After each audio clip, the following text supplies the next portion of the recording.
Welcome back to another Boxscore Geek show. We are in the midst of the offseason, so basically we're just going to rant for about an hour, so hope you're along for the ride. I'm your host, Dre Alvarez, a.k.a. Nerd Numbers. With me, as always, is my producer, man of God, man of many hats, and UPS loser, Brian Foster. Yeah, I just came from UPS right before the show. But yeah, I do feel like the offseason is officially here now, Dre, because we had this great show with Greg Steele last week. But we also had the Summer League right after the season. And I'm a big Summer League fan, but that's now over. So I think we really are in the offseason. And Michael Porter Jr. got injured immediately, so we didn't get to see it. So in my mind, Summer League didn't happen. It doesn't matter. Brandon Clark dominated. Are you shocked, Dre, that the second best player in the draft who fell all the way down dominated the Summer League? Love it. Also, WNBA is going on, so check that out if you're jonesing for basketball content. I have been, as mentioned on previous shows, I've been traveling a bunch, and then we just had a major storm come through Wisconsin. It's nuts, so there's a bunch of stuff down. So I also spent this weekend cutting up trees. So, a little less fun than that, but we still have stuff to discuss. As mentioned, we're just going to do a normal show, so we're going to talk some comments. We actually got some from last week's show. I really enjoyed last week's show. I know we're going to talk. It's going to be sprinkled throughout this week's show. Brian talking about last week's show, very Dragon Ball Z-ish. We're going to talk a little bit of news that happened, some Spurs stuff, and I think that'll be it. And then I also wrote a piece last week over at Nerd Numbers, which might be fun to just add a little insight to. Also, I've been forgetting to do this, although they're still sending the very minute check we get from them. We do have a sponsor, sunshower.io. If you are a cloud computation company or anybody that has a cloud-based solution where you are worried you might be misprovisioning dynos or resources, these words make sense to you if you use Amazon, AWS, or Heroku. If you're not sure if you've got the right database, if you're just not sure if you're spending the right money or doing the load management correctly, or you need to set up a cloud-based computation solution, and this is ringing a bell to you, check out sunshower.io/nerd numbers. That lets them know we sent you. And it means they'll keep, sending us very small checks, which, I don't think I've been checking on us too closely in the NBA offseason. But yeah, I realized I've forgotten to do that the last couple of weeks, Brian. All right. So as a recap, on last week's show, we talked with Greg Steele over at GreekGodOfStats.com. And Greg is amazing for so many reasons, but the biggest one being that he spent the last couple of years using the updated NBA stats. As a reminder for those that don't know, in I think about 2013 they started doing this, but the NBA started installing what's known as sports VU technology. There are these little cameras that are installed as a grid above the ceiling of every NBA stadium, and this was implemented to be true for every NBA team as of, I think, 2015. And they take a snapshot every some small interval of time, every couple of milliseconds. And then it allows them to have tracking data. And some of this tracking data is very interesting and very useful. Some of this tracking data is useless. It's Steph Curry ran 50 miles in the playoffs. You're what do I do with that? But it allowed the NBA to, in a sense, update the box score. So if you go to stats.nba.com, they have a bunch of data, things like touches, time of possession, things like screens, things like who was the closest defender when a shot was taken, what the opposing shooting percentage was when that happened, rebound chances, things like this, a plethora of great new data. And what I was kind of bemused and saddened by is in the NBA analytics movement at that time, there had been a brief window that we were part of where the debate was the box score versus the plus minus based statistics. Box score being that thing you've seen in the newspaper forever. LeBron James got this many points, took this many shots, this many rebounds, etc. Plus minus being there was a stat added to hockey and eventually added to the NBA, which is I look at how much your team outscores the opponent when you are on the floor. That is your plus minus. So, if Andre Iguodala is out on the court for 25 minutes and the Warriors outscored the opponent by 8 in that time, he's plus 8. And this also added to a secondary statistic related to that, which is on-off, which is I look at how well the team does when Andre Iguodala is on the court. We outscore the opponent by 8 when Andre Iguodala is on the court. We look at when Andre Iguodala is off the court. They outscore the opponent by 14 when he's off the court. And you say, oh, his on-off is -6. The team is better by 6 than when he's off the court than when he's on the court. Now, the very easy, real problem that we've always had with this line of analysis is Andre Iguodala in that scenario is not an independent variable. Andre Iguodala plays with other starters. You know, one of the most common things people have noticed is Derek Fisher was a starter with Shaquille O'Neal and Kobe Bryant. He's going to get the exact same plus minus essentially as those two players. So that can hide it. You know, there are collinearity problems if you're thinking about regression. You know, the refs, the time of game, what the game situation is. You know, certain players get pulled because they're not three-point shooters. Certain players get added because they are three-point shooters, and they're going to take riskier shots when they're down. So the on-off plus-minus variance statistics have a lot of noise, and all of the data analysis trying to systematically use them as a metric has shown this. In spite of that, for years and years and years, people keep attempting to improve it, and I would argue their attempts to improve it are often, I apologize for saying this, incorrectly using statistical methods to basically make a metric that they think they're happy with by trying to game a test of that metric that doesn't even make sense, and you wind up with essentially a bullshit statistic.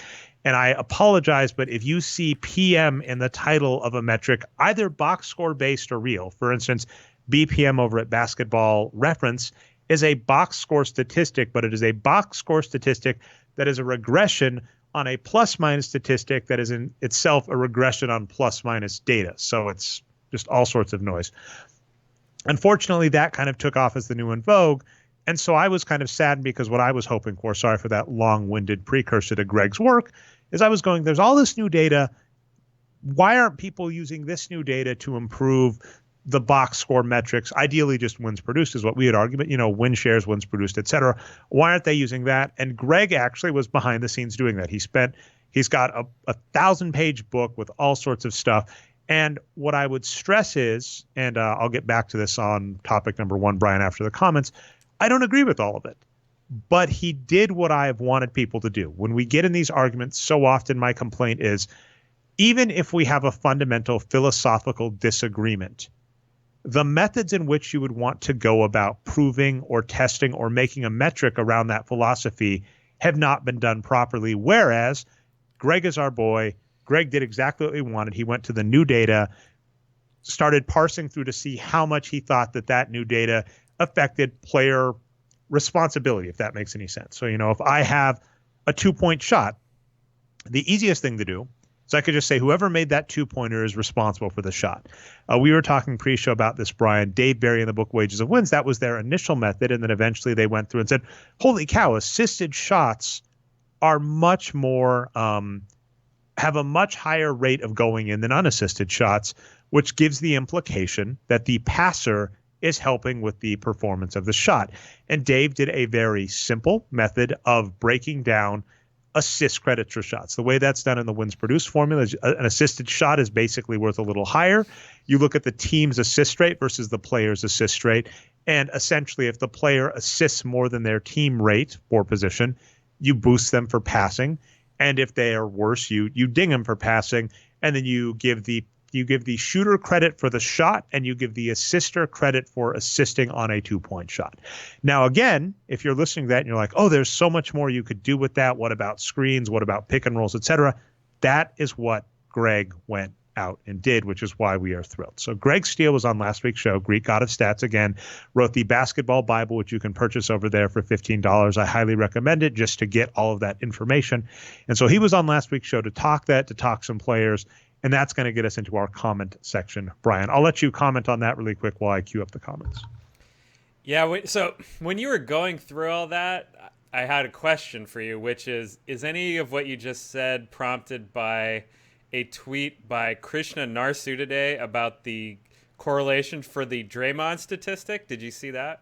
I did, and so Greg Steele brought that up, and you have been just, I don't know why, Brian, I think you delight in my misery. You have been pinging me about the status of 538 because 538 in this offseason is like coming next year, a bunch of other shitty stats that Dre's going to hate. And like, as an example, Carmelo is a stat that is similar to something Nate Silver came up with when he was a baseball quant called PECOTA. PECOTA was a method for attempting to judge future pitcher performance by attempting to compare them to current pitchers. And what I could say to that is, in baseball, that might make a little sense, where you're saying, I have this young 19-year-old prospect that primarily throws fastballs, and has this much movement on the ball on his cutters and sliders. What do I think he's going to look like in a few years?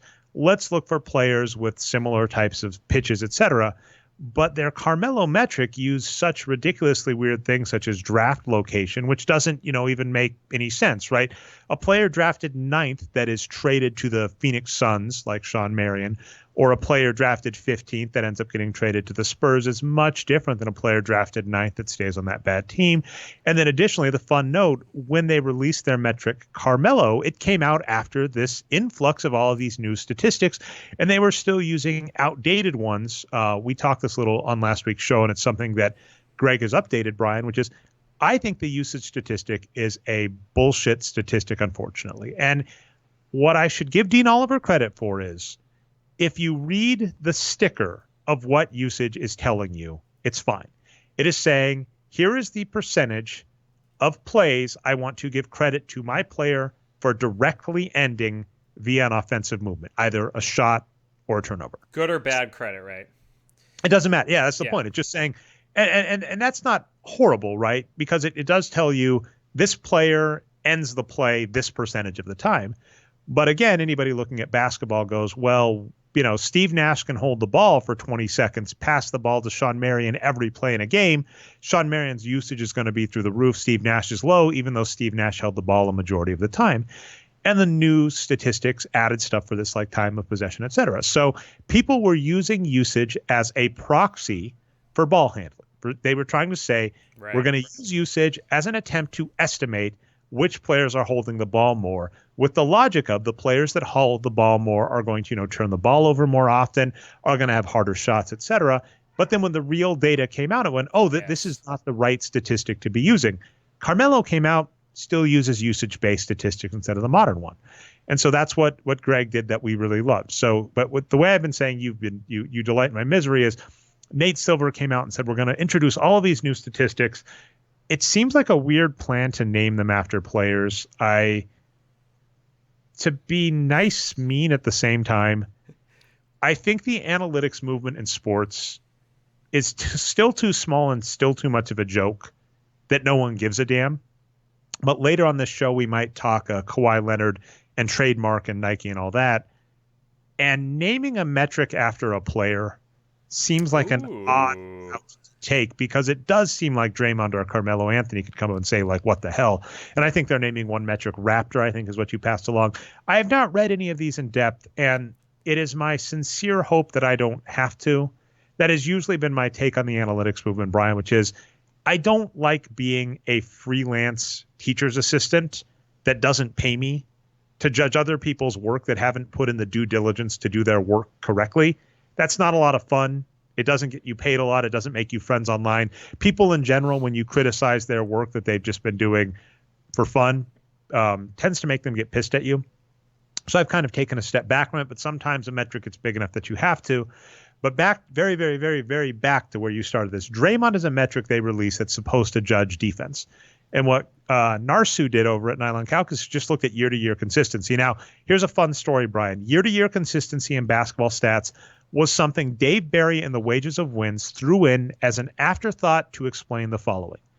When I have a statistic in any sport, basketball, baseball, football, hockey, I want to know if that statistic is skill or luck. Because oftentimes, football is the absolute worst for this, Brian. Oftentimes, an action in a sport does directly impact winning, and we can attribute it to a player, right? This player fumbled the ball. The other team picked up the ball, ran it in for a touchdown. That cost them the game. That was a horrible play. It is that player's fault. But should we be worried that this player is going to be fumble prone in the future? The answer, by the way, in the NFL is interceptions and fumbles are essentially random. You have no idea. So that's the question. And Dave Barry threw that as an afterthought. People have started using that as a test for the validity of metrics, which is incorrect because, as we were saying at the start, I think, either pre-show on the show, baseball versus basketball, the numbers are so different, but a large part of that is baseball just has a lot more randomness built in, some of it just because of how the game is constructed. Every baseball stadium is not the same, which means the exact same action. Mike Trout hits a ball 350 feet that way. In some stadiums, that's a home run. In some stadiums, that's a foul ball. In some stadiums, that's a double. So, that's a lot of it. And then also baseball is just, a harder game than basketball to be consistent year to year. But for some reason, this got turned into the test to use against metrics, which is incorrect for a variety of reasons. There is a huge difference between a metric that is telling you what just happened, which any box score statistic without future info is doing, I'm sorry, or trying to predict the future. Now, that being said, though, Nate Silver in 538 came out with a defensive metric called Draymond, and Krishna Narsu was looking over it and basically said, this isn't very good year to year for any players except centers. And I know Krishna Narsu wrote a post a while ago about a lot of these defensive stats, basically saying, excluding center defense, basically, most of the defensive stats are kind of just noise, which is a bummer. But in a sense, it almost makes sense because you as a Warriors fan are very familiar with this. The Warriors' key to success on defense, if I understand, is they have a majority outside of Steph Curry of oversized guards that are really, really, really, really good at switching. Yeah. And that really flummoxes the defense on 3-point shooting. Because if there is always a 6'7" to 6'9" guard forward, right, when you're talking Klay Thompson, Andre Iguodala, Sean Livingston, Draymond Green, if you're never going to avoid having a player like that in your face, it is really, really, really hard to score 3-point shots. And that has been a lot of their bread and butter when they succeeded. But it gets really hard because I just said switching. That means any one of them can be the one in your face. So when we start trying to attribute credit, was that Andre Iguodala or Klay Thompson or whoever who did that? The reality is it was the team running that scheme correctly and players that know how to run that scheme.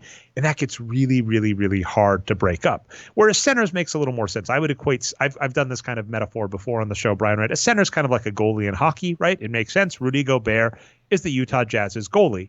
We don't really, when he's on the court, he is the one primarily responsible for rim defense. It's not as confusing. He's not doing a lot of switching, with Derek Favors to be the primary rim defender. So that's a little easier, and that's what the data says. But when we're trying to release these metrics, say we have decided who to attribute defense to correctly, the real answer we can get to, and this is one we've had forever, it's really hard to properly credit that to the player. And people have been looking for this forever, and the rough reality is you may not be able to say it. So when you were saying, like, when I was getting down this rabbit hole talking Greg's stuff, that's exactly the point. I like systematically looking at data and using it as opposed to trying to insult Nate Silver. Try and find a signal in the noise when the signal is not there. I'll let that comment stand.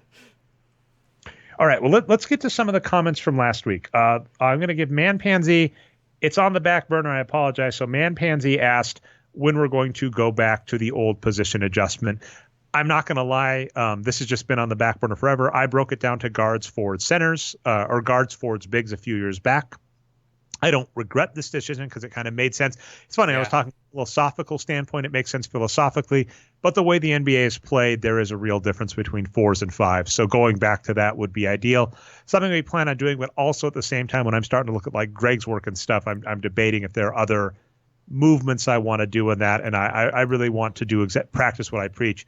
Systematically look over those. So does he do? So again, I haven't read all of his stuff yet, and we'll talk more later in the summer. But does he do different positions for offense and defense? If I understand it correctly, so it is amusing because we had him talk at the talk level, and then I've looked over some of his stuff, and then there's a big book for both of us to carve through. So, and I might ask Greg to correct me if I'm mistaken on this read of his take. What Greg does is by using the tracking data, you can get a sense for which players have the most offensive and defensive load. And offensive load, by the way, can include things like holding the ball screens, offensive rebound, shooting, all that kind of stuff. And the same is true of defense. How many times does this player encounter an opposing player that they wind up being the person on? So you have two things, offensive load and defensive load. What Greg does, if I understand correctly, is very similar to the wins produced formula. So we use the traditional positions, guard, forward, center in the old days, point guard, shooting guard, small forward, power forward, center. We look at those positions. We look at their box score statistics. We credit them against league average at their position. Greg does something very similar, but it's almost like baseball. He looks at the players' offensive and defensive loads and grades them against players in the same category. So as an example, Damian Lillard and Steph Curry are both primary offensive load players that are compared against other primary offensive load players. Klay Thompson, if I'm reading it correctly, is a secondary, right? He's the not primary defender, but the secondary defender. And Greg argues has a little more value because when he's not on the court with Steph Curry and Andre Iguodala, he does end up being the primary defender. So you look at a player's offensive and defensive load, compare them against the league at that, and look at their box score contribution to winning and do something very similar.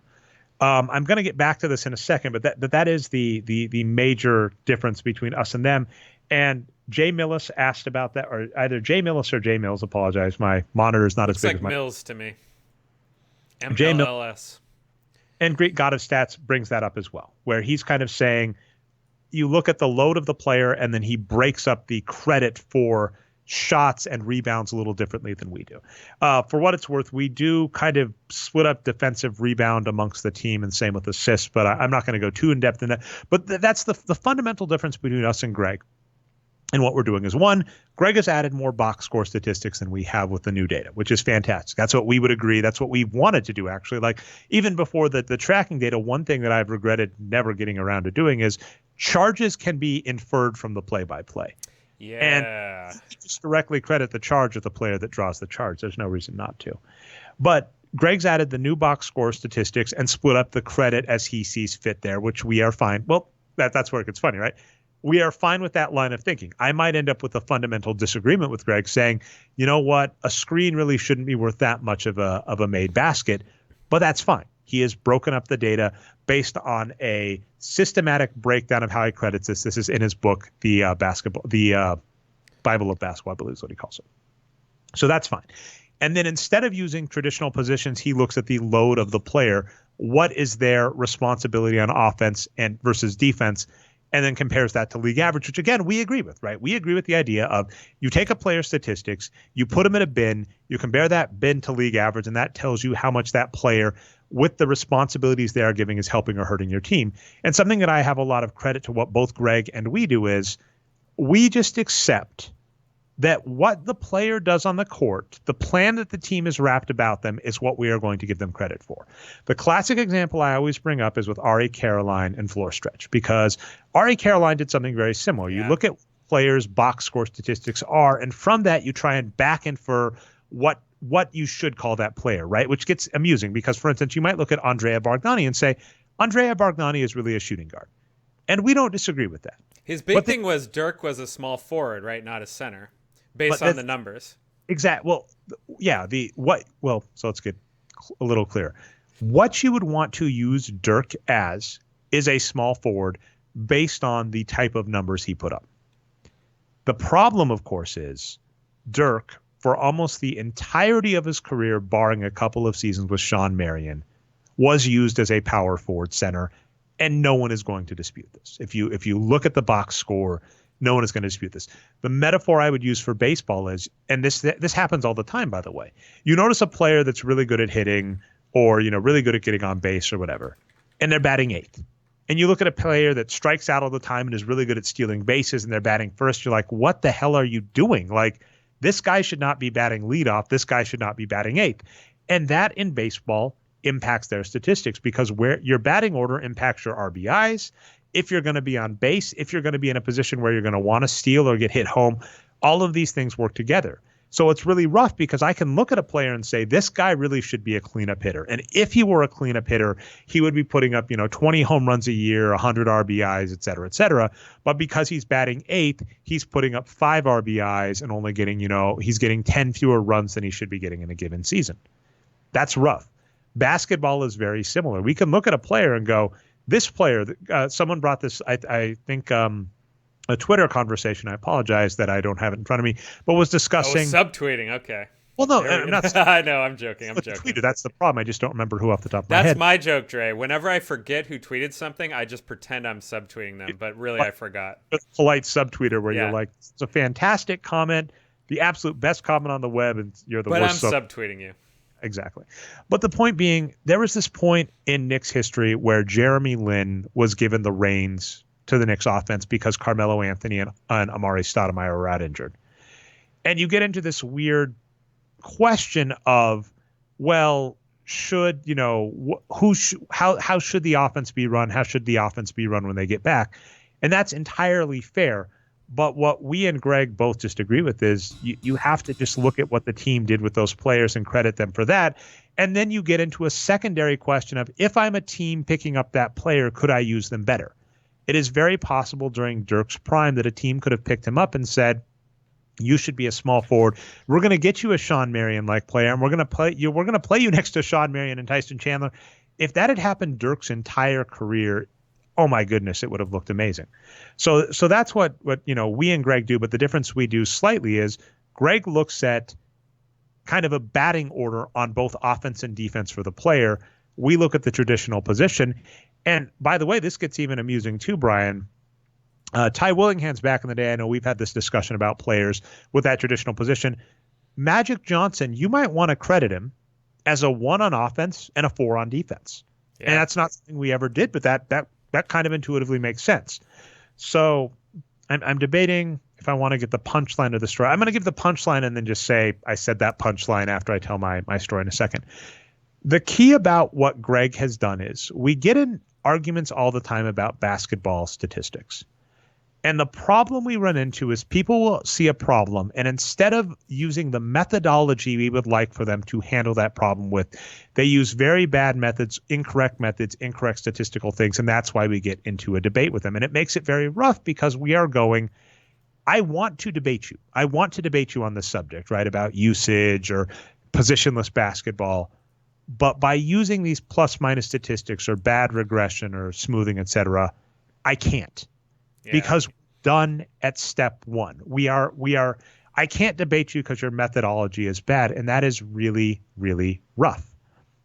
Whereas when someone like Greg comes along and does it, then we can have a debate. And ironically, that's what we want. I want to debate basketball statistics. I am very frustrated that we are still at the point where someone, walks in the door and says, I want to debate basketball statistics. First, assume this. And I'm like, sorry, we're done. This debate's over. We have no place to go. So can I offer an academic explanation maybe? So I might have talked about this on the show before, but one of the books I remember most from college all those years ago was Thomas Kuhn, The History of Scientific Revolutions. I don't know if it's a very well accepted book, but it really struck me. And basically the idea of it is that when you're doing work day to day within some scientific discipline and then some, other school of thought comes along, you can get to the point eventually where you can't even speak the same language to have a debate. And that's when the scientific revolution happens, right? And he called it a paradigm shift. So that's kind of where the term paradigm came from, was this book. So yeah, we're just two different paradigms and we can't even speak the same language as these guys. So that's kind of how I see this. And where it gets rough, Brian, and so this gets even meaner, this gets Dunning-Kruger territory. For those that don't remember, the Dunning-Kruger argument essentially says that it's a metacognition argument that says you have to have at least a base amount of domain-specific knowledge to grade your own performance in that domain. And so it means that oftentimes amateurs will overrate how good they are at something because they don't know it well enough to know that they're bad at it. And then also experts will sometimes underrate their own performance because they know enough to know how much they don't know. And so that's the other so it's two parts. We have a paradigm argument and then we have a Dunning-Kruger where I'm going, we're not speaking the same language, but the problem is even if I wanted to talk your language, you don't know the techniques you are using in that plus minus on off area well enough for us to even have a debate because you're bringing garbage. And that's really rough. All right. I wanted to give this is the last comment we'll talk before I tell my story, which is Dan came in and reminds me of you, Brian, you freaking Warriors fans, where says, I'm just going to read the whole comment. So this is from Dan. Finally, you guys will admit the importance of defense. Should have had an exclamation point there, Dan, but I'll add it for you. Just did a period, but I would have said exclamation point. Klay Thompson has been an elite defender for years. Anyone watching games could regularly see that. Long, agile, can defend 1, 2, or 3. Why do you guys think Jerry West would not let him be traded for K-Love? I have not always looked at Love's numbers, but I will bet Love is a negative on defense. Same thing you have missed with Aldridge. He is a great defender. You could even deduce it even if you could not see it. SA knows what it is doing. Ecander can't stay in front of anyone, and other guys you used to play for Denver Rockets last year can't either. I'm going to actually end it there. There's more he goes on, but that's the point. Where he says, thank goodness you guys finally respect Klay Thompson. He does say at the end, sorry to be so strident. So he backs up a little bit. So first off, this is amazing, and I want to give credit back to Greg, which is saying, I call it the Brian magnitude test, which is when we get in debates about how important a player is, and people say you don't value his three-point shooting well enough, unlike Ben Simmons or Giannis. I go, fine, how much does that strictly matter? And that's what Greg's come back with. So Greg does say that Klay Thompson is a good defender as a secondary option, but I'm going to use a trick. I believe it was Jay Brett that did this. Jay Brett used a trick for looking at class rank when you are talking about how good we like the player. This came up when he's still your boy, Brian. I'm calling it now. So Ivica Zubac, who now plays for the Clippers, was this backup center for the Lakers that preseason Chris Ye briefly mentioned, and we said, oh, he might be good. And then he started playing well, and we were like, he's Chris's boy. And Chris is like, I just know how to say his name. He's not my boy. We let him be your boy, Brian. And now he's going to be finals MVP for the Clippers next season. I love the Clippers, so bring it. All right. But what happened is when we started saying, look how well he's playing, I believe Jay Brett went through and was like, look, even if we look at per minute production, he is like the 13th best center in the league. That's good. But let's not get over our heads just yet. If you go to, I apologize to do this to you, Brian, because I don't know if you've messed around with it as much. So Greek God of Stats, you can go to defensive numbers. Oh, yeah. I've looked a little. Let's go. Okay. Here's what you're able to do. First off, I would do show 100 entries, which is at the bottom. And he does use a plugin that lets you do multi-sort in the table. This is a common JavaScript thing that can be used in some libraries. If you sort by position first by clicking on it, you can then hold down Shift and click on wins and sort by that. According to Greg Steele's numbers, Klay Thompson is a number 2 defender on defense. And if we sort by wins, he is good. 3, 4, 5, 6, 7, 8, 9, 10. He is the 11th best defender in terms of total wins on defense last year, behind players like Paul George, Russell Westbrook, Kyle Lowry, Kawhi Leonard, Marcus Smart, Derek White, Jason Tatum, DeMar DeRozan, Josh Richardson, and Kemba Walker. So I'm stealing a trick I saw before just to say you are right. Klay Thompson does deserve more credit on defense than the wins produced formula. Just using minutes is going to give him credit for. That being said, it is not as high as you are hoping. And that's what we've said. So we're all on this. We are finally, Brian, all on the same side. Greg comes out and says, you guys are underrating Klay on defense. We go, you know what? We agree. Greg says, here's the numbers broken down. He is a very good defender, but even including that defense, even calling him an elite offender, which Greg does, he is still not, the end all be all player that you are hoping for in the NBA. So we're all finally on the same side. Give Klay that defensive credit using new statistics. Give him a boost in productivity. Still not worth the max contract. Yeah, exactly. And so a big thing about this is so players like Steph Curry and, players that we think are supermax players that are being exploited that should make a lot more money than that, they do so much more than Klay does, right? That's the big thing. Steph Curry does produce all those possession-based stats on defense, not just the position ending stats, like that Greg looked at. So, yeah, it's too big of a hill to climb, basically, for Klay. But I would say it's good on a few fronts, which is one, it does do something I've liked with Klay, because I think you've noticed on the show, Brian, I always bristle when we call Klay below average with the wins produced numbers. And so I'm glad adding a few things, adding things like screens and his help on offense, and then adding what he does on defense. Greg does get him to be an above average player, which is great. That's fine. And ironically, at the contract Klay has been on, that is fantastic, because at the contract, the methodology, it's not quite exact. There was one season, it was beautiful, Brian. You used to be able to take a team's or a player's contract and divide in two, and that's how many wins you wanted. And it's gotten a little more complicated because the salary has creeped up. So now you want to divide by like 2.25. But you could just say Klay Thompson was $16 million a year. Divide that in two. Does he get you to 8 wins? Via the wins produced formula, an average player would get you about 6 wins. So if you thought Klay was 10 to 20% above average, he is easily worth the contract. And Greg's numbers put him easily above that mark. And so that's good news, because we were in this land of saying, using an older, rougher model, this player is fine, a little overpaid, but not much. And then you can go to a new model and Greg's can say, oh, he's easily worth that money. I love that. What I will say, though, is even when we give you Greg's model, the argument of if Klay is worth a max contract is just right out, which I am a huge fan. Yeah, so I'm looking at Spotrac right now. Next year, we can't really count right. He's going to probably be out until at least January, maybe a little bit more.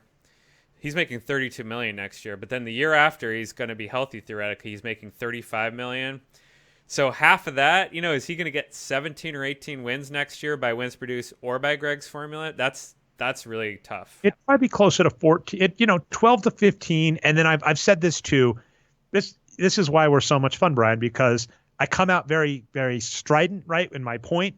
And then you're like, well, and I'm like, well, I'm going to back off and add a bunch of caveats. Much less fun than just being very black and white. I've argued too, good playoff performance is worth it, right? Chris Paul was probably a little overpaid if we're just looking at his regular season numbers due to how many games he missed. But then if he wins you 2 to 3 games in the playoffs, and the playoffs are worth a lot more than the regular season, you could probably make it worth it. So my personal take is if Klay had been healthy, they were probably going to be overpaying him in the neighborhood of $10 million a season. And that's rough. That's 10 to, maybe 5 to 10% of your cap space. That's almost inexcusable. The problem we have with Klay now is he's injured and he's older and we don't know what's going to happen. So he could never be the same player again. Exactly. So that's our problem is we thought it was a bad decision before. And it makes me feel very bad as someone who normally argues for players' rights to go, you might want to football this with Klay. So for those that don't know, in football, the contracts are very much less secure. So sometimes what happens is a team offers a guy a $100 million contract. Year 2, he blows out his knee, and then they cut him in year 3, and only 20% of the contract was guaranteed, and that player, makes $20 million, not $100 million. And we were kind of saying, hey, you might want to just do that with Klay this offseason, right? You've got a wide open window to let him walk. We were already saying you should let him walk.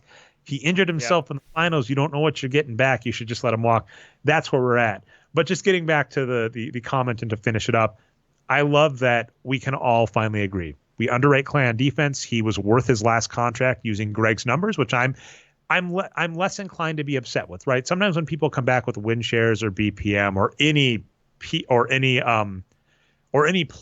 direct plus minus statistic, I'm like, I'm going to roll my eyes.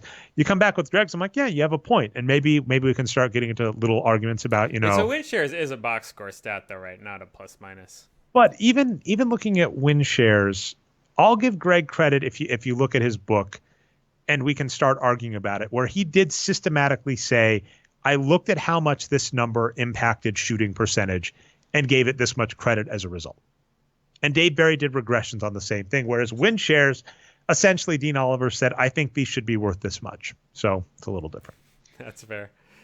All right, I've got a weird story, Brian, that lets me continue my bashing of Nate Silver.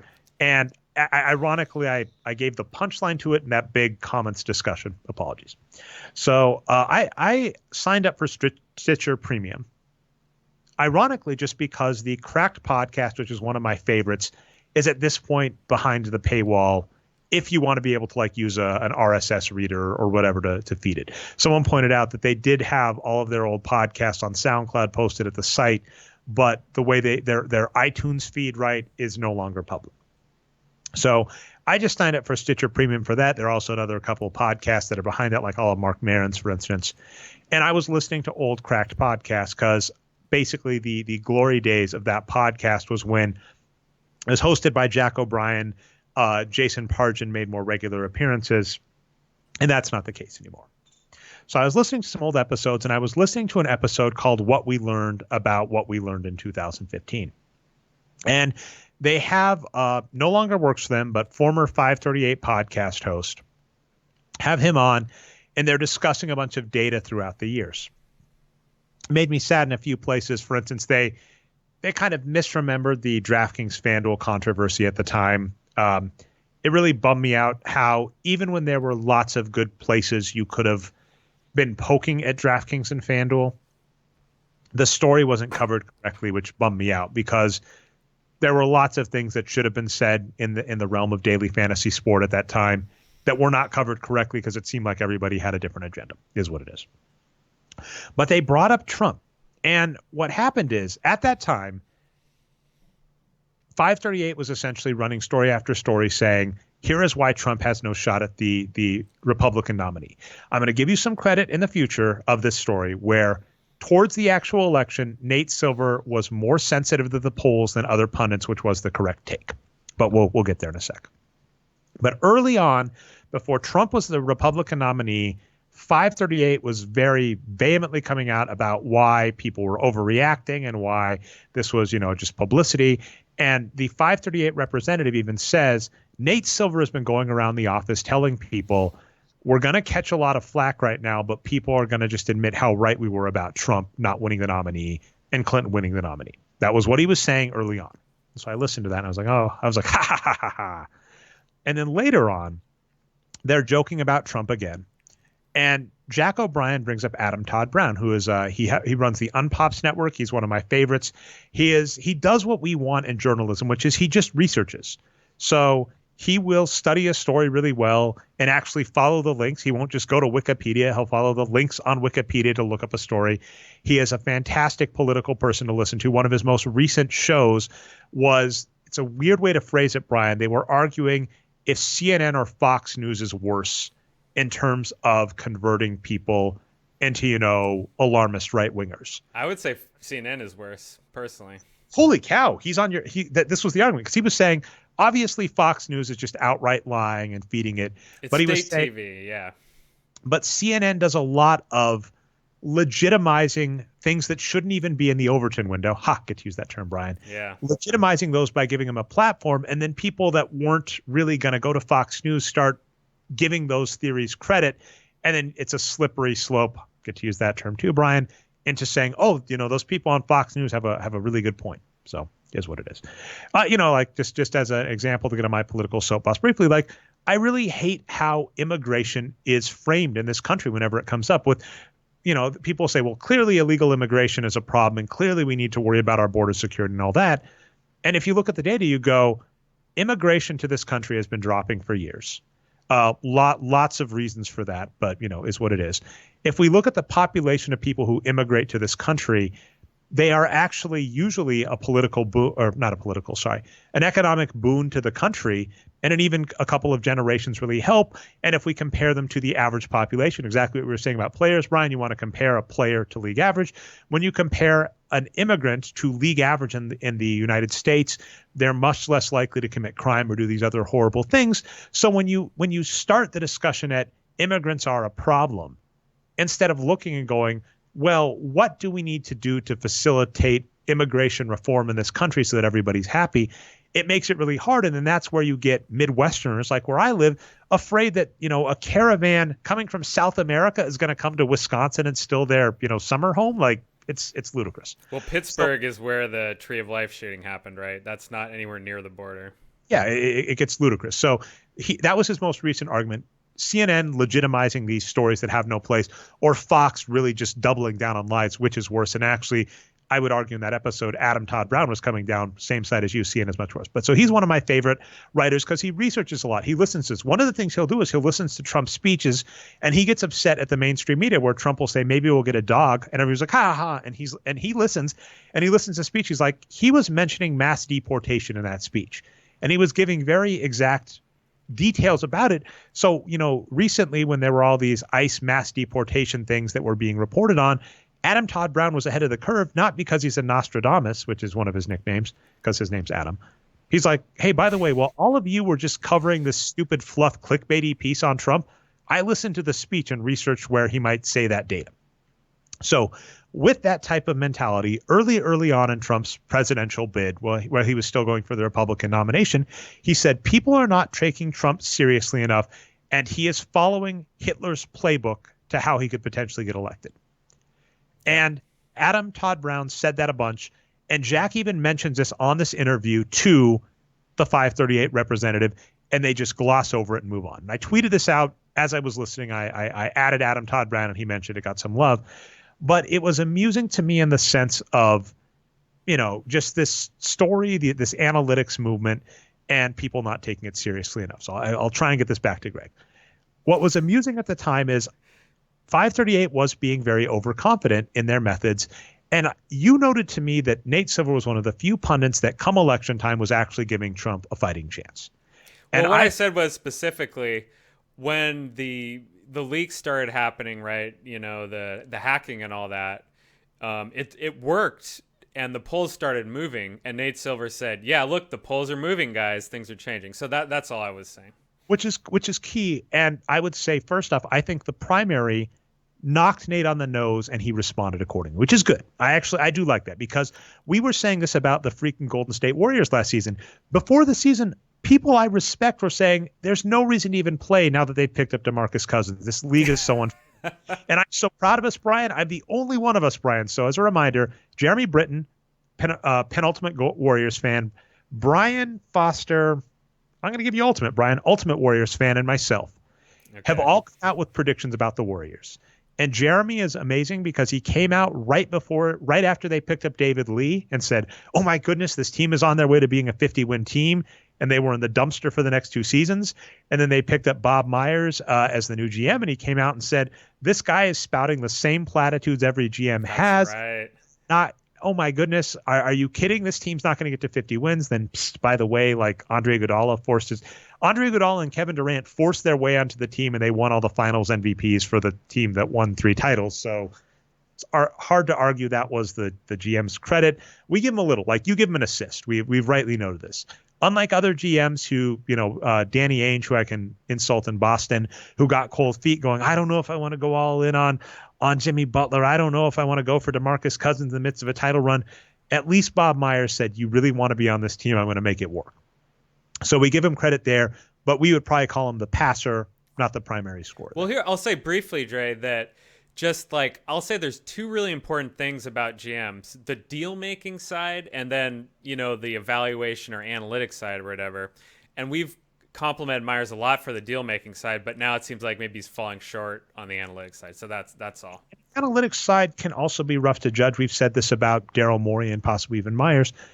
Every NBA team is run by a billionaire that has their own random likes, desires, whatever. And it was known, I think I can say this now. Yeah, it was known that like the analytics squad in Denver, I think very clearly knew Carmelo Anthony was overvalued. That they could take Carmelo Anthony to the free market and get so much in return from him. And they in fact did. And it's one of the biggest bummers that Danilo Gallinari and Wilson Chandler just could not stay healthy once they made their way to the Denver Nuggets. But it was kind of known, but you have an owner that's like, you can't move Carmelo Anthony. And you might have the same thing. Bob Myers might be saying, hey, we should be moving Klay Thompson, for like Otto Porter or something. And they go, we're not. That would have been so nice. But so that's all what happened. We came out and said people are too overconfident on this. Jeremy said basically people are undervaluing the squad. People are overvaluing the squad. You came out then and were basically saying they weren't going to win a title right before they went on to win their probably last title with this core. And I was the one who finally came out and said, people are overestimating the squad going into the season. There are too many cracks, injury, player drama, et cetera. People are really giving them the season and they shouldn't be. And then they ended up 3rd in the NBA in terms of total record, did not crack 60 wins, which is the over-under Vegas one. And then they fell in the playoffs due to injury. And I was like, finally, I broke the Boxscore Geeks Wages of Wins curse of people talking about this. But the key I think you, me, and Jeremy have all had is people overestimate how stable certain things are. And so in political punditry, obviously when Nate Silver nailed the 2008 and 2012 election, it's very easy to get confident. Whereas what you could actually just come up and say is there is I think I was saying this to you when we were talking presidential elections. There have been so few presidential elections if we just count them, right? Because this country is only 270-ish years old, right? Somewhere around there. I went high, right? It's like 225. I can't do math, but that's very common for computer science people. I was almost alive for the bicentennial, Dre, but not quite. Yeah, exactly. Well, so another I'm going to take this as a tangent land because I see no other place is going to fit the show. So I'm sorry. We're already in a tangent. I'm going to incept us. We're now in the Snow Mountain. You and I have been having this discussion. Dan Le Batard. Oh, I get to make it about sports. Dan Le Batard came out and was saying that Trump's comments of send her back and then letting, he said send her back on Twitter. Then his audience at a rally was screaming send her back, which he stopped his speech to let them do. And then came out later and was like, I didn't approve it. I mean, I just said it before they did and then let them say it. But I obviously wasn't on board. And Dan Le Batard and many others have rightly come out. It's fucking racist. If you're on side for that, just move along. We're not on the same side. So Dan Le Batard came out on ESPN show and said that, and there were debates if he was going to get suspended because ESPN has a no politics policy, which for a sports network is as stupid as a sports network having a no politics policy. We've talked this before. Politics and sports are so I'm flustered because I'm so upset, Brian. Politics and sports are so intermingled that to try and pretend you could take politics out of sports is like trying to pretend you could take a heart out of someone and they could keep living. It's just impossible. Sorry. So Le Batard came out, but when he was giving his rant about why Trump is racist, which he is, Trump is racist. He's like the first presidential nominee to be endorsed by white nationalists. That was when I was listening at 2015 podcast. They bring up how troubling that was, where Trump was one of the first presidential nominees in a long time that was like that white nationalists were like, this guy's got some good ideas, which should have been very troubling. Yeah, let's be careful because there's been some really, really racist presidents that owned slaves and whatnot in the really far past. But okay, your point is for the past 100 years, yes, absolutely. Well, okay, so your point though is key, which I was going to say, because Dan Le Batard's rant started with "This is not who we are," and I went, "God damn it, I'm so sick of it." Yes, you and I are on the same board. I listened to it and I thought the exact same thing, Dre. So and feel free to jump in because I actually have a small gap. So I was looking up the United States, and I was, for instance, looking up a few things: Trail of Tears and slavery.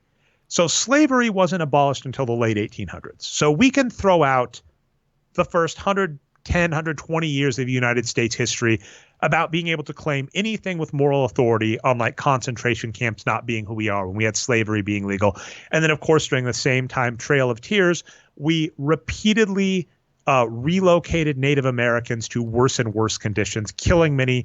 And then at this point, we've essentially screwed their economic development. Native Americans, we've screwed their economic development because we've messed up the property rights that they have. So they're on Indian reservations, which are Native American reservations, which are where they are, allowed to live, but they don't have the same property rights. So it's much different than the United States, for instance, giving immigrant farmers from, Ireland, giving them, a quarter acre and a mule back in the day, which did accrue value and is now property value that their descendants can use versus Native Americans who did not get the same. So basically slavery and treatment of Native Americans for the first 120 years of this country mean you're right out. Okay, you get to the 1900s. This is one of the funniest things to me in a tragic sense, Brian. So Franklin Delano Roosevelt is kind of known as the most socialist president. Libertarians who are assholes and wrong are like, if you were going to use a time machine to go back in time to kill Hitler, I would use a time machine to go back and kill FDR. Because FDR is the president that used a lot of political clout to pass things, getting a lot of electricity to rural areas, a lot of the social programs. Before he died, he was actually going for a, essentially healthcare for all bill kind of thing. So widely considered by many to be the most socialist president in the United States history. And he put 100,000, basically Asian Americans in internment camps during World War II. 60% of them were U.S. citizens, and that was in the 40s. So essentially, the United States has yet to go more than 75 years without treating a minority population absolutely atrocious, essentially with concentration camp-like conditions. And by the way, the funny point about Donald Trump, and this is very upsetting to liberals, I know, Barack Obama deported more people than any president before him. Barack Obama set up much of the infrastructure that Trump is now able to use to do many of these things. People have even pointed out that some of these stories that are coming out that are anti-Trump, in a way rightly so, some of them are from cases that were in 2015. So even the bastions of liberal presidents in this country in our history have still been horrible in regards to treatment of immigrant or minority populations in the United States. So when people come out and say, this is not who we are, I am sorry. This is very much who we are. I wish people would start saying, this is not who we want to be. How do we fix this for the future? Yeah, no, that's right. And I get frustrated when I see that too. But so this is kind of the tough question, right? Is how far do you want to go? Because if you're going to be 100% honest with people right now, especially, our leaders, it's a pretty bleak situation, right? And so I think when people say that, I hope that they're being aspirational, like you're saying, right? Like this is how we should be. But we do have to be honest about it, and we do have to say, look, this is not a unique time. This has happened over and over again, and maybe it's kind of being compressed into, just a short amount of time in a really dizzying way. But yeah, we've been through all this before so many times. And you're talking about, internment during World War II, and I was just thinking back, my family's history, and yeah, they were Irish farmers in Northern California.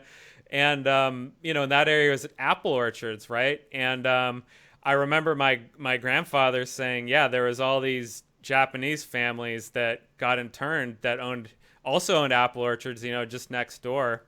And all their land got confiscated. So when they got out of internment, the land was gone, right? So he was mad that that's how they were treated. Yeah, it's a ridiculous situation. I like your point where you say it's aspirational, and that's and I guess we're on the same boat because, for instance, when you call Trump a racist president, which he is, there's not a debate. When I think you and I saw the same clickbaity headline, which is like historian calls Trump the most racist president in United States history, we just brought up like Trail of Tears. There was a president that was just like, we're going to take all of these Native Americans and just basically say, get the F out. Send them along a long, deadly trail where many of them will die, put them in crappier conditions. Well, it's a military technique, Dre. It's a forced march, right? You're making these people march against their will, and it's really bad for the health, basically. And yeah, what kept happening with Native Americans in this country is we'd say, okay, this is your land, this is our land. And then we discovered that land had some value. And we'd say, okay, well, we're going to take that land, we'll send you to this land.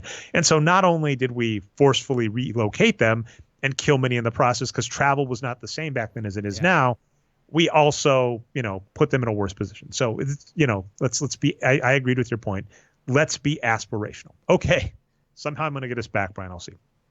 So all that stuff about Trump and 538. And I was chuckling to myself, but then here's what got a little amusing to me and brings me back to Greg, is that when 538 did finally start giving Trump more credit, one of the problems they had, and this is the hill I fall on a lot, and I'm sorry, at least it gives me a perspective. Nate Silver correctly identified that Trump had a chance and that the polls were moving in his favor in some places, and that he should respect that more. But the models that he was publicly releasing, these essential, the models that are predicting who's going to win by how much and et cetera, he essentially opened up the error bars, which he discusses at length in his book, The Signal and the Noise. And so some people started deconstructing it and saying, you have Trump winning California in a small percentage. That is ludicrous. That's never going to happen. How dare you give him 70% chance to win when part of that 70% is you giving him like a 1% chance of an impossible possibility. And so when we discuss arguing basketball analytics, that's part of the problem. So many people use poor methods that we will discount immediately, even if they have an underlying hypothesis that might deserve more credit. And so to advance analytics, you have to do things the correct way methodologically. And Nate Silver, even in his book, we've discussed this a lot about him, he got so much credit for Barack Obama. But even when you talk to other political scientists or other people that use this technique, they're like, oh yeah, we knew. Even in his book, The Signal and the Noise, he brings up that, the betting market, it wasn't predicted at the time. There was another one that went under because they started trading like gold futures. But there was a betting market that was using similar models, and you could do aggregation of pollers, had it too. And Justin Wolfers has brought that up a lot, that, if you look at Nate Silver's techniques, there are people that use the same methodologies that use them better and more correctly and do a better job. And so that's the problem, is that when you want to get into these analytics debate, it gets frustrating when you see curmudgeons like us say the math is wrong there, the stats are wrong there, that there's too much noise there to say anything. But to advance it, you have to be using the correct techniques, because otherwise you get people that point out the flaws in the method, possibly rightfully so, and don't necessarily say things correctly. Wow, I may have tied that all together, Brian, but we'll see. It is the off season. And as I was threatening in past off seasons, we did turn the show into a political show briefly. So, can I ask you this real briefly then? If I understand what you're saying right, I think this completely refutes my question, which is basically, does he deserve credit for saying the polls moved at the end? And you're saying no, because even though he said that, he's using the wrong methods. No, I am. What I'm saying is this is a 538-ish problem I see a lot. So for instance, the ELO rating is something you use. It's a chess-based rating, which I really love, which is you compare the strength of two chess competitors, and based on who wins or who loses, you move the respective rating of both players. In some cases, you don't move them either. So when the two best players in the world, Magnus Carlsen and Fabiano Caruana, when they draw, they both stay the same. Whereas if I were to draw Magnus Carlsen, I would go up, I think, 32 points, which is the most you're allowed to go up in an individual match. That technique makes a lot of sense in the chess realm. It makes no sense in the basketball realm, even if the logic, the way it's used traditionally, which is you use it exactly like chess, which is you say, after the Spurs beat the Bulls, their ELO rating goes up. So going to the next rating, their ELO rating is this. Well, if Tim Duncan gets injured before the next game, the output of the next game should not be following their ELO rating. There is never a point where Magnus Carlsen will just pull out part of his brain for a game and then put it back in the next game. That does not happen. So that technique makes a lot of sense in chess, but does not make sense in basketball to use it as is. And I say that because there is some ELO stuff I've been looking at that I do want to use for basketball, but not that way.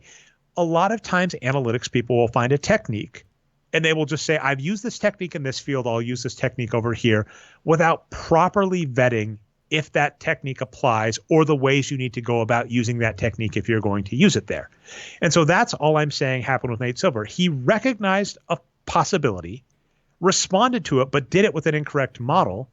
And as a result, people were discounting what he was saying. I think a more astute observation, which you were saying, I call this Brian calls it the 40% happens all the time method. A few years ago, Nate Silver had Brazil as 60% favorites to win the World Cup. They didn't win. Nate Silver was very apologetic. And you actually, you come out on Nate Silver and 538 side all the time. You were like, Nate, 40% happens all the time. Like, Nate Silver's a poker player. Every poker player is familiar with this scenario. I flip over pocket aces. The other person flips over two lower cards with the board or whatever. And it's a race, right? To see, I think ace king versus like top pair on the board is like a 55-45%. Ace king never wins though, Dre. Ace king never wins, right? Anecdotal evidence. So you were just like, you're a poker player. This happens all the time. Why are you beating yourself up? You should just shrug your shoulders. And that's absolutely true. And that's all we're saying is sometimes when you use the wrong methods, you run into these weird places where I want to give Nate Silver all the credit in the world for coming out of the primary season going, you know what, we were too overconfident. When we address the presidential election, let's actually take Trump seriously, which he did, but they didn't necessarily do it the right way. And whereas I'm saying Greg is a person where I might have some disagreement. We've been talking usage, right? Or load management is how Greg would phrase it. We might have some disagreements there, but I agree with his methods. So that's where we're at. So what is more likely, you drawing with Magnus Carlsen or Trump winning California? That's a really big question. It is. I would have to get Magnus Carlsen drunk, hit him in the head a few times with a baseball bat, and not go to jail somehow for that. And I'd still give him like 90% favor. There was this guy on I forget which site, but this guy had a bunch of like things he wanted to learn to do, like a bunch of kind of like bucket list things, and was trying to learn a bunch of stuff. And one was he wanted to try and draw a game against Magnus Carlsen, I think draw or win a game against Magnus Carlsen. And his technique was he was going to try and make a computer program to give him just kind of a crib sheet he could use to try and play against. And then it never finished running. So he's like, I'm just going to play Magnus head up. But everybody watching it was like, yeah, you're not going to be able to train to beat Magnus Carlsen in a month, right? Like that's just never going to happen. Oh, that's right, in 1 month. Can I try to use some data to dispute what you're saying right now? And actually, I'll ask you a trivia question as well as part of this. So if you were to guess just the raw number of people in states that voted for Trump, where do you think California would rate? out of all states. They're really, really high, right? I mean, I know both California and Texas have a wide population that's, are they like number, let's see, I'm going to give you Texas first, right? You're correct. Florida's got a large population, but they're always like a swing state. Are they above or below Florida? Florida's number 2 and California is number 3. All right. I've got the Wikipedia page open right now. Yeah, 4.6 million in Florida and Texas voted for Trump, and almost 4.5 million voted for him in California. Of course, That's only 31% of the state. 8.7 voted for Hillary Clinton. But still, yeah. So, and the reason I bring this up is every state is like this, right? California was reliably Republican in my lifetime, even in the 80s. It wasn't until the 90s when this current kind of super racist Republican Party started taking over that, you know, my family and a lot of other people left the Republican Party in droves. So that was, I've said this a few times. I want to give all the props in the world to Jonathan Weiler. Prius or Pickup is a must read. And I will say this, that as a minority liberal in this country, and I'm saying minority as, you know, I'm Hispanic American, it is a terrifying read because he is like, most of the country agrees with the Republican Party, but exactly what you just said, that's the irony. Their racism gets in their own way. Basically, if the Republican Party was a little less racist, they wouldn't need to cheat, they wouldn't need to gerrymander, they wouldn't need to voter suppress. Basically, they would just win the country outright, which is it's like it's one of the most bittersweet things I've ever heard, where I'm like, this racist party that has all of these policies I hate is so close to being in control at any given moment, right? You know, they did take all 3 branches briefly there. And then I read Jonathan Weiler and he's like, oh yeah, by the way, they should be winning by 20 points a game. And, you know, the fact that they're a 500 team is actually their own fault from a bad strategy. But you can look at the other side too. So even these deep, deep red states, they're still like 40% liberal, right?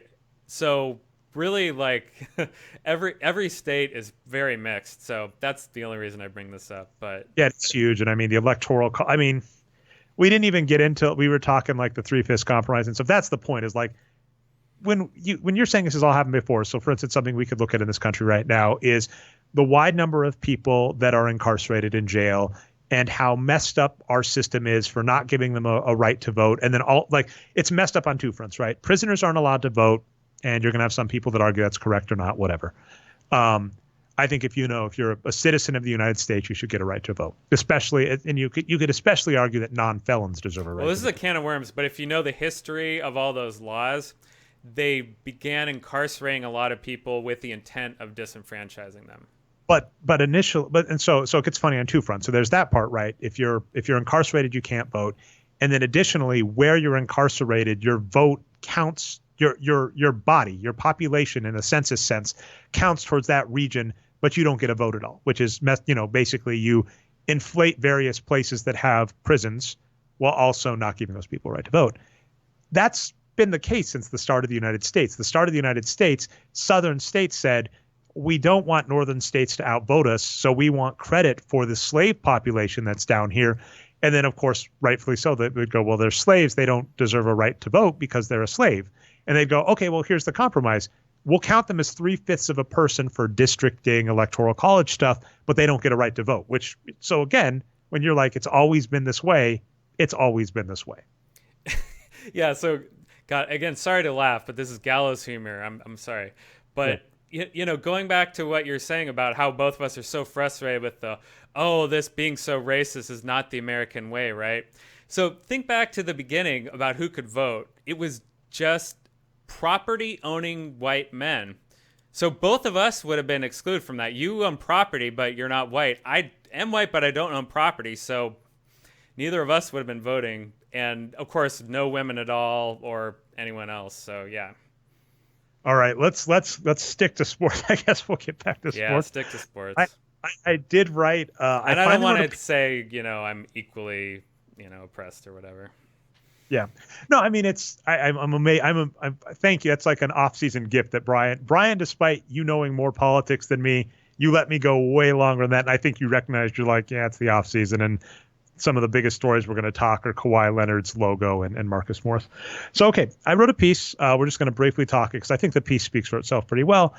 it's been this idea that's been in the back of my head, and I know I brought it up on the show before, which is I think the Lakers have a disadvantage that people incorrectly label as an advantage. And I think the Spurs, for a majority of their career, had an advantage that many people mislabeled as a disadvantage. And I got this idea from Malcolm Gladwell's books Outliers and David and Goliath. Both of these books touch on this idea of it's really hard to evaluate what it's going to require for success in a given field.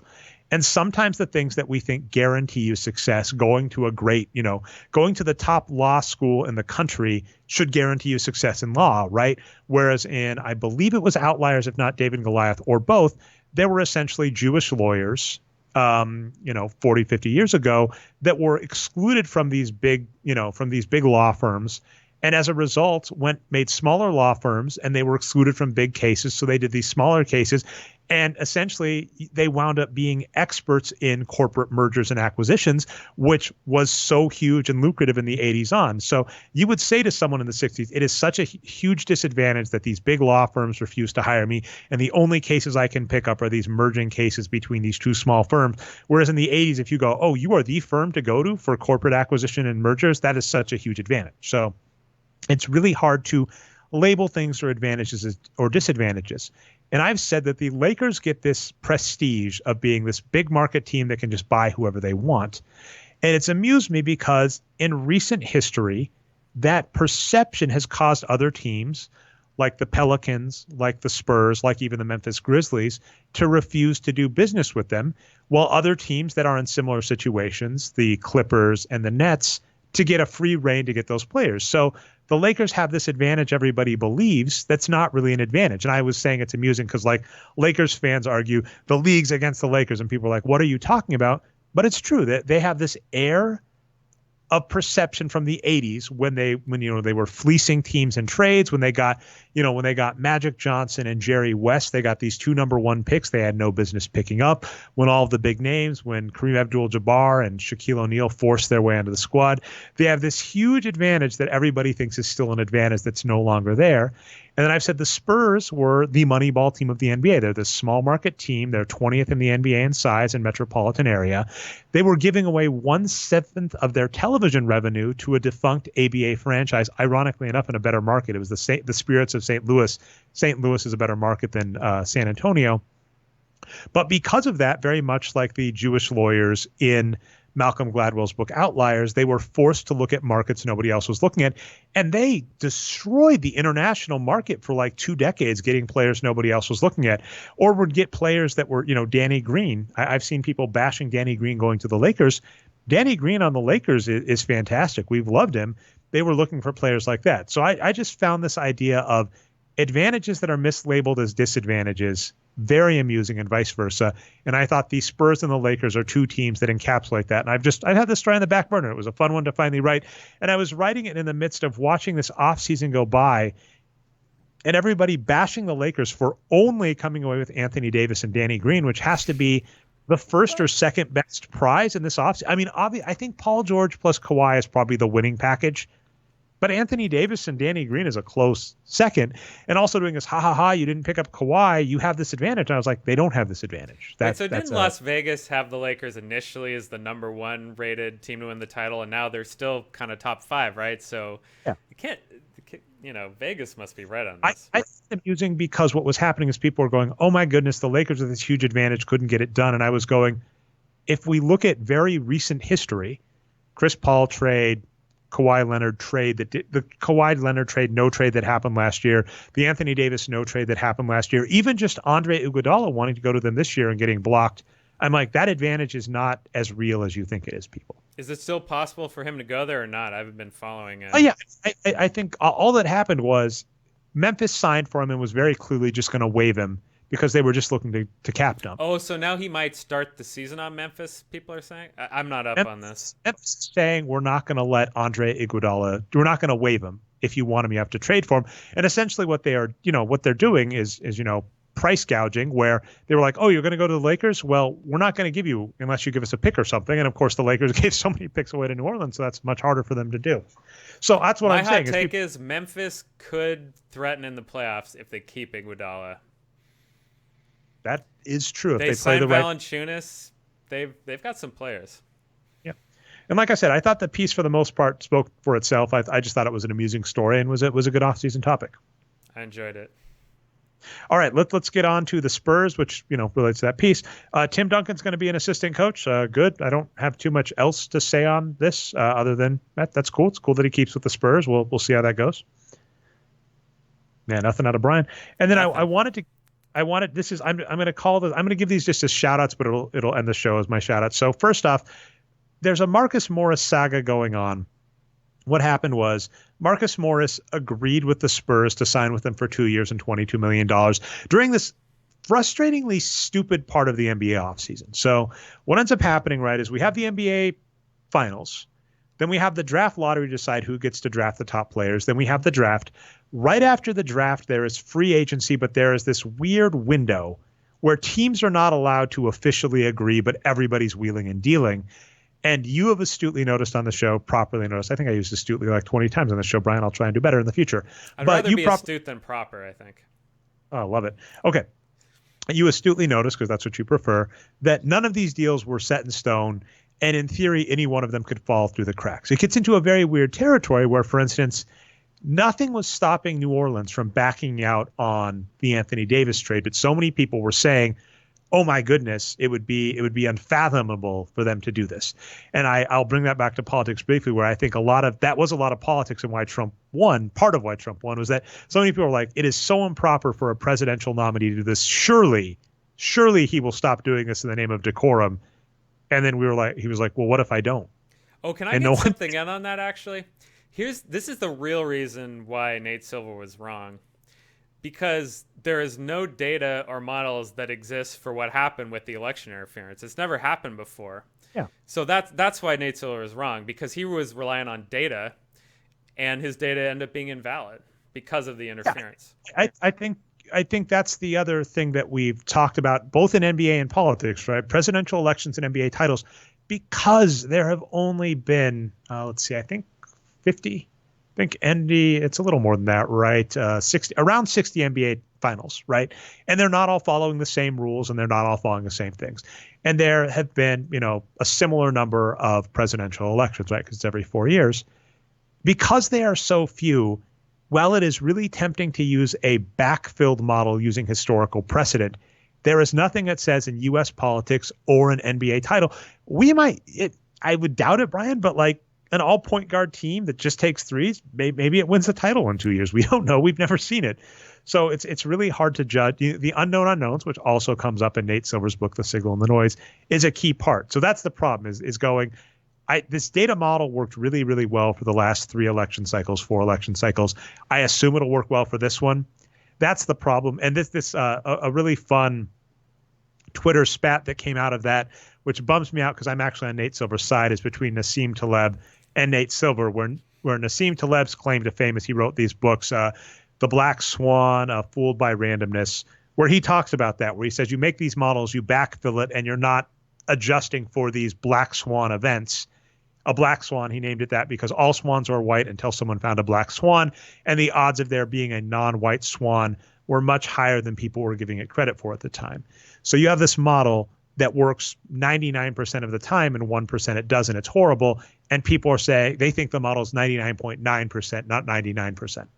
And so they've gotten into this Twitter feud about that, where Taleb's bashing Nate Silver for being overly reliant on data, and Nate Silver's bashing Taleb for using the exact same story over and over again. And it's worked a couple times, but not always. And then Taleb's a Trumper and feels racist and all this stuff. So it's a fun can of worms. But anyway. Nate Silver's pretty bad on Twitter, I have to say, too. I'm not a fan of his tweets. It's funny. I've said this about NBA Twitter before, Brian, too, where I get in these heated arguments with people, and then when you kind of take a step back, you're like, oh, but this person will vote for things that I like, or will agree with policies I like, right? It's a very weird thing to get along with people on Twitter discussing your hobby, basketball in my case, where if I take a step back, I'm like, oh, this person would willingly vote for something that might allow this government to deport me at some point in the future, which sounds terrifying, but it's not. Like my family and I, we've got family, in like the Texas region, and it's getting scary where you go through an airport as a U.S. citizen on a local flight, right? You're flying from Colorado to Texas, and you go through the airport and you're getting people saying, hey, do you have your passport? Hey, do you have proof of your papers? And you're like, I'm a U.S. citizen on a local flight. Why am I getting asked essentially like Border Patrol questions just doing that? So it's terrifying. So you'll have people that would vote for that will agree 100% with me in basketball, whereas I have people that, I've gotten in such fights that either they've blocked me or I blocked them, or we never discuss each other on Twitter. Whereas if we ran into each other at a dinner party that wasn't about basketball, we'd get along swimmingly. So that is a very fun one. And that's like the same point with Nate Silver, where I'm like, some of the data stuff you say is wrong. Some of your high level takes are wrong, but I'm sure I could count on Nate Silver to vote 99% with me. Like if you gave me and Nate Silver a ballot on most things, I guarantee you probably couldn't tell the difference between the two of us, which is... I mean, that's what democracy is about, right? Is building coalitions. We were chatting about this earlier today. Some of the never Trump Republicans are ridiculous in what they believe, right? But they're on our team now. They're team democracy. So we won't be on their team in the future, maybe. But for now, people who do believe in democracy, we should stick together. Sorry, to get to the very top level of this tangent, I was just saying there's this belief of decorum in free agency where we have handshake deals and surely no one would back out of them. And a few times it's happened, right? DeAndre Jordan backed out of a deal with the Mavericks, and then Marcus Morris did it. What we notice happening is that players like Marcus Morris are painted as the villains in these stories. And you just have to ask why. And going forward, I don't mind players' rights with them saying, listen, if you want this period where we're all talking to each other to be official, then just make it official. Why are you making us all wait till July 6th or whatever to sign contracts? We can start, you just make it so we can sign contracts as soon as the NBA draft is over. Or a policy I've heard Daryl Morey suggest, and I know many others agree with this, move free agency before the NBA draft. Yes. And immediately, the second the finals switch off, right? Free agency starts there. That would be my opinion. That's my personal opinion. Yeah. Draft after that makes more sense. So there should be no free agency period, right? It should just be all year. It's ridiculous.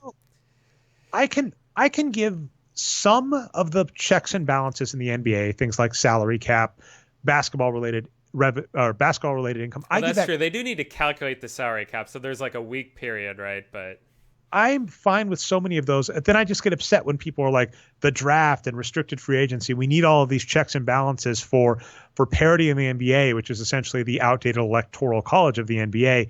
That stuff frustrates me. So there are things that I don't mind leaving around. When you're like, free agency should be all year, I don't mind if you say, hey, a player's got to be on your roster by this date if they want to be in the playoffs. I'm fine with stuff like that. But I am upset with like, okay, you're allowed to talk to teams about if you want to sign with them. You're allowed to discuss the specifics. You're allowed to have your agent leak those details, but you're not allowed to sign the paper until the 6th. And also there's nothing that prevents you from not signing the paper on the 6th. That is ridiculous. Yes. So that's shout out number one. Shout out number two just goes to EJ Fisher, who wrote a spec script for essentially the Nike Kawhi logo debacle that's going on. Just read it. It's great. And I think EJ sheds a little more light to this because he notes that Kawhi is saying this idea I had for a logo you ripped off. Whereas Nike could say, yeah, you gave us an idea for a logo, but then we refined it. We had a designer build it. We have now used it. It is not the same logo you gave us. It's our trademark. Now, I could probably say that Kawhi probably should have been a little more savvy in his dealings with Nike and said, if I'm going to give you an idea, we'll work on it together, trademark it together. That's part of what Nike's saying, right? That the Kawhi didn't trademark it at the time. That Kawhi didn't trademark it and that they're going to be able to make the argument they refined it, et cetera. This gets into all sorts of weird stuff. I'm not a lawyer, and that's what and also any lawyer I know, if they ever are talking on a podcast, they'll say, this is not legal advice discussed with a real lawyer. That's like a dead giveaway. So I'm not a lawyer or don't know anything on that. But I know there are funny things like that with patents and stuff, right? Where you say, this is a novel idea. And you go, well, this already exists. And you go, yeah, that already exists, but I have made enough of a difference on it such that it is a different thing. And that's what Nike is going to argue. And I think in the wash, basically, the Clippers, Kawhi, and Nike are all going to come together and come to some sort of agreement that's in the tens of millions to hundreds of millions of dollars over it. But EJ Fisher, the ultimate Spurs fan, wrote up a great spec script about what is happening there. And I thought it was amazing. So definitely check that out. That is all I got. You let me talk politics for an hour. I got my shout outs out. If you've got any shout outs, I'll let them go. And, if we missed any NBA news, if you were really concerned about Emmanuel Mudiay and Jeff Green going to the Jazz, I think it's funny. That podcast I brought up about 538, what amused me is that he bookended saying there was no shot Trump was going to get elected and them discounting Adam Todd's Brown take. They bookended that around the middle saying, none of us knows anything right now. We're too early in the process, right? Even if you see Trump 20% ahead in the polls, what we really mean is 78% is undecided. Wait until we get to Iowa to see what the voters think. The polls are so dumb. So before the first debate, the first Democratic debate, do you remember what the polls were like? It was like Joe Biden was way, way above everyone else. And then, and then it just flip-flopped after 1 week just because of the debate. So now he's down and Bernie's down, and it's so dumb. The polls don't mean anything right now. It does make U.S. politics so frustrating, which is what you brought about the Trump presidency, which is voters are so fickle and they respond week to week that it's so frustrating to have like a 2-year ordeal about this. Anyway, is what it is. And it's just how the poll questions are asked too. But I'm just saying, in the middle of those 2 points that I am giving him flack, where they bookended it saying we don't actually know anything. It's more like Trump 6%, Rubio 5%, Cruz 5%. That's amusing, right? And I think you're probably we've been in the same boat about the NBA, which is there is still so much left to be done before the first day of the NBA season, or even the first week or two before we find out how healthy certain players are or what rotation coaches are going to play. So we don't know anything. So then let's get to my final shout out. I wanted to say this earlier in the show. What do in hindsight do I really think about this year's Warriors team? I think that I still do think that everyone was wrong for the most part. I think this was their strongest roster out of the whole run, and I loved it. I love their stars. I love their bench. I love everything about it. But what this year proved is that just the health, right? They were all hurt in the playoffs. And that's the funny. To tie the show together, I think I might call the show something like elections and politics or something, or elections and free agency. I'll think about it. I'll workshop it. But that point, right, is you have this amazing data set about the NBA, this fantastic data set that's great. People like Greg Steele do great work with it. Great. I'll say great a million more times, Brian, being very Trumpy. Okay, so you have this amazing data set for the NBA, and you have this big can of worms, which is injury and rotation, who gets played, and how healthy they are.